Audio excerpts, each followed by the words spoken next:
Hola, ¿cómo están? Bienvenidos a una nueva revisión semanal de los mercados, cerrando el semestre y por lo tanto haciendo algún resumen de lo que fue estos primeros 6 meses del año. Muy negativo para las bolsas, como siempre hablando sobre el comportamiento de los mercados, qué podemos esperar y por supuesto también algunas preguntas y respuestas hacia el final. La última semana fue nuevamente negativa, con caídas más moderadas, un 1,4% el Dow Jones, un 2,3% el Standard & Poor's 500 y un 4,4% el Nasdaq 100. El índice VIX se modera levemente, un 2,4%, y el Bitcoin vuelve a caer con fuerza, un 12%. Hay que tener en cuenta que la semana pasada tuvo un rebote importante desde la gran caída previa y por lo tanto esta caída del 12% se condice con esta debilidad que ha tenido en el último tiempo el Bitcoin. El petróleo es lo único que sube esta última semana de lo que observamos recurrentemente, un 0,8 hacia arriba. El oro y el cobre vuelven a caer una nueva semana. En el tablero de la semana, en el Standard & Poor's 500, tenemos por supuesto mayoritariamente acciones en terreno negativo, con caídas importantes de Google un 8%, Amazon un 6%, Tesla un 7,1%, Microsoft y Apple un poquito más moderado, el sector financiero cayendo nuevamente, y lo que se salva esta última semana es principalmente el sector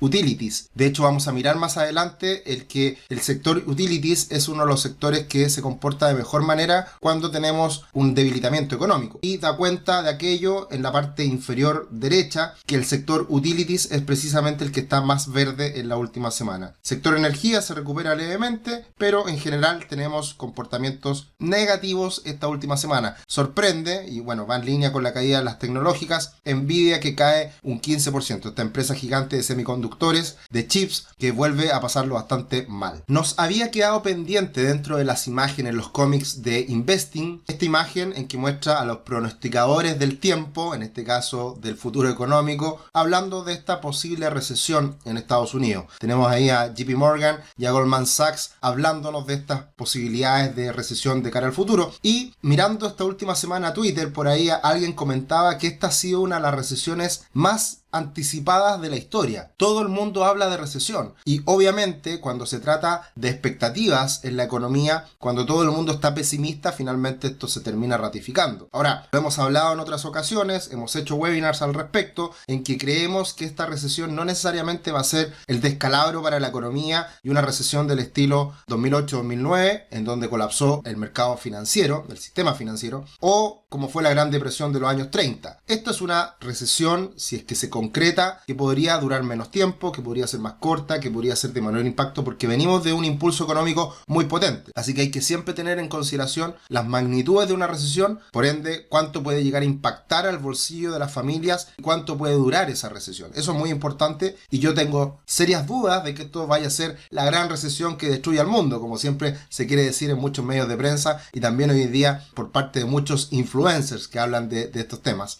Bien, ha sido un tema recurrente en el último tiempo y por supuesto lo que ya veníamos comentando en semanas anteriores, que en Google se está buscando mucho esta palabra recesión y de hecho está hoy día alcanzando niveles superiores a la recesión que ocurrió con el inicio de la pandemia, con el COVID y también con la recesión del año 2008-2009. Por lo tanto, eso habla del extremo pesimismo que hoy día existe en la población, en las personas, en que esperamos todos que exista esta recesión y por lo tanto nos estamos preparando respecto al futuro. Y desde ese punto de vista se ha ido materializando también en las expectativas del mercado en que la Reserva Federal va a subir las tasas fuertemente este año para contener la inflación, pero ya el próximo año va a empezar a bajar las tasas, precisamente por este debilitamiento económico. Y eso debiera ser bastante positivo para los mercados. Por lo tanto, ya el mercado, ya los analistas, los inversionistas se están anticipando este escenario con incluso 3 bajadas de 25 puntos bases de cara al próximo año 2023, lo cual ya empieza a cambiar algunas cosas por parte de los instrumentos financieros. Lo más importante es el gran deterioro que ha tenido en la última semana el bono del Tesoro de 10 años de Estados Unidos, que venía subiendo como la espuma, y esto cambia precisamente las expectativas por el hecho de que este costo financiero ya no va a aumentar tan rápidamente, tan aceleradamente como lo venía haciendo, y eso ya de cierta manera relaja las condiciones financieras y por lo tanto las empresas no lo pasan tan mal con este aumento de las tasas de interés tan significativo en el mercado. Así que va a ser importante lo que ocurra con el bono del Tesoro de 10 10 años en el soporte en 2,70. Si es que se mantiene sobre ese soporte debería lateralizar, pero si llega a romper los 2,70 hay que tener cuidado de que realmente las voces de esta recesión pueden ser ya más categóricas, más definitivas y se podría estar cumpliendo este escenario de cara a los próximos trimestres. Una buena noticia, conocimos el PIB de Estados Unidos el primer trimestre que fue negativo y por lo tanto habla de esta desaceleración económica, pero se modera el índice de precios que se extrae precisamente de estas cifras del PIB. Esta es una de las medidas, el Core PCA es una de las medidas más analizadas de inflación por parte de la Reserva Federal. Por lo tanto, en este caso es una señal de esperanza de que la inflación se está conteniendo, está empezando a retroceder y por lo tanto da espacio a que la Reserva Federal no suba las tasas con tanta fuerza. De hecho, ha aumentado la probabilidad de que en este mes de julio, cuando se junte la Reserva Federal a subir las tasas nuevamente, ya no sean 75 puntos base, sino que sea en 50, lo cual también modera este aumento de tasas tan significativo que se está esperando en las últimas semanas a partir de la última cifra de inflación de Estados Unidos. Haciendo un análisis de lo que fue el semestre, por supuesto muy negativo, el Nasdaq 100 cae cerca de un 30%, el Standard & Poor's 500 cerca de un 20% y el Dow Jones cerca de un 15%. Si miramos el comportamiento del trimestre fue muy malo y vamos a ver algunas estadísticas más adelante que hablan bastante positivo de cara al futuro por este trimestre tan malo de la bolsa norteamericana. Lo que hay que tener en cuenta también es que el detalle de los sectores de Estados Unidos es el fiel reflejo de cuando vemos una desaceleración económica. ¿Cuáles son los peores sectores de este año? Consumo discrecional, que es el consumo que uno puede en cierta medida postergar. Pasajes de avión, autos nuevos, lujos, etc. Ese es el consumo discrecional, que es lo que más cae en este primer semestre. Luego lo que más sube es el sector energía por el aumento del precio del petróleo. Y en segundo término, lo que más cae es tecnología con servicios de comunicación y lo que menos cae o lo que se mantiene mejor es utilities, que también es un sector, al igual que consumo básico, los dos sectores que también se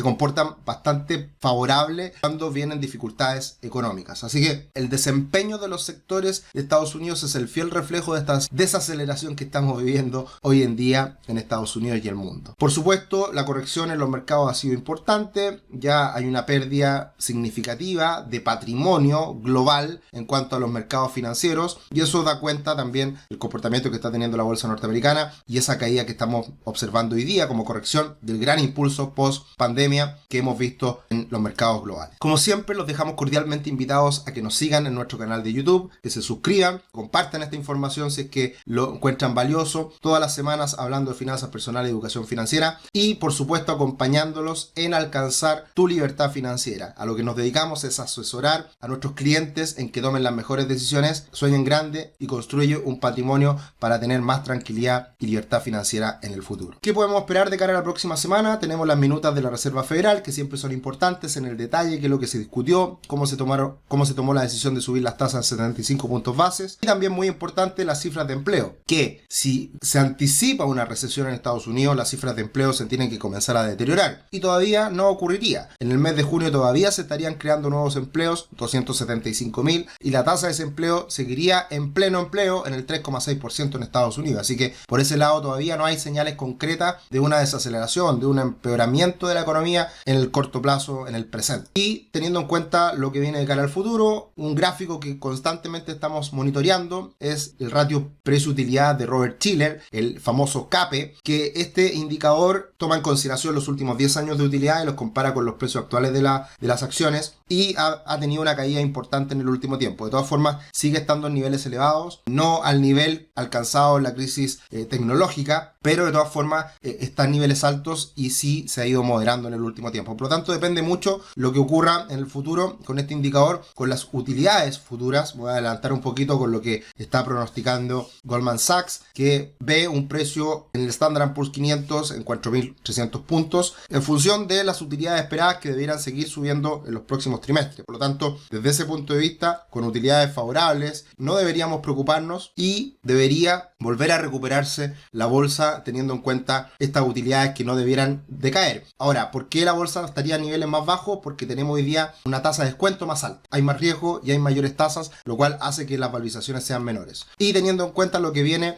en las próximas semanas, en lo que es el mes de julio, en cuanto a estadística, es un mes que tiende a ser favorable la primera quincena y después se tiende a estabilizar. Así que podría ser el mes de julio un mes de recuperación, y teniendo en cuenta el horrible trimestre que vivimos entre abril y junio, hay muy buenas expectativas estadísticas también de cara al futuro. Si es que tomamos en consideración los peores trimestres en las últimas décadas, tenemos que el siguiente trimestre hay recuperación importante del 6% en promedio, en la siguiente mitad de año un 15% y en el siguiente año un 26%. Por lo tanto, cuando tenemos grandes caídas, más que salir arrancando y preocuparse, es momento de comprar, porque puede venir el rebote y puede venir una recuperación que puede ser atractiva y relevante. Bien, y para finalizar, algunas preguntas.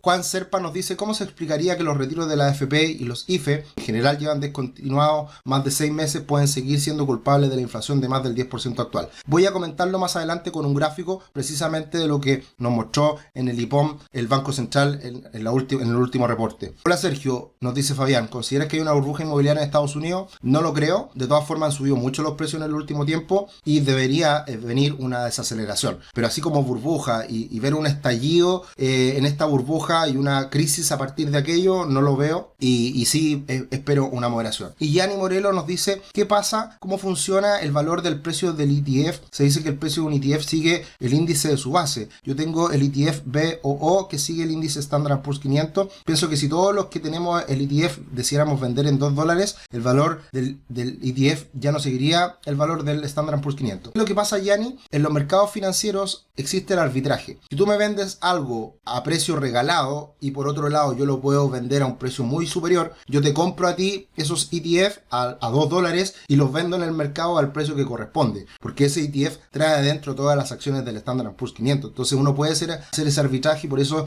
es muy difícil que ocurran este tipo de desbalances. Así que no pienses que se puede desplomar porque hay una corrida generalizada de inversionistas vendiendo al precio que sea. Y lo que quería comentar respecto a la pregunta de por qué sigue existiendo esta inflación en Chile, bueno, ¿qué es lo que ha ocurrido? Se ha ido gastando la plata en cuentas corrientes y cuentas vistas. Acá es lo que podemos ver a partir de los retiros del 10%. Ahí podemos ver en las líneas verticales punteadas cuando se hicieron los retiros, pero también a su vez han ido aumentando los depósitos a plazo. Por lo tanto, ¿qué es lo que ocurre? Todavía no alcanzamos a los niveles previos a los retiros del 10%. Todavía hay plata en las cuentas corrientes y en las cuentas vistas de las personas, y además también hay plata invertida en los depósitos a plazo. ¿Por qué? Porque la gente es previsora, porque la gente no vio caída en su ingreso, y por lo tanto hay mucha gente que todavía tiene plata guardada para seguir gastándola. Entonces eso se va dando en un plazo bastante amplio, y yo creo que ha sido más amplio de lo que se esperaba, y por lo tanto por eso seguimos teniendo aumento en la inflación y también un crecimiento bastante saludable todavía en las cifras de Chile. Bien, eso sería por esta semana. Me extendí un poquito más de lo normal. Las preguntas siempre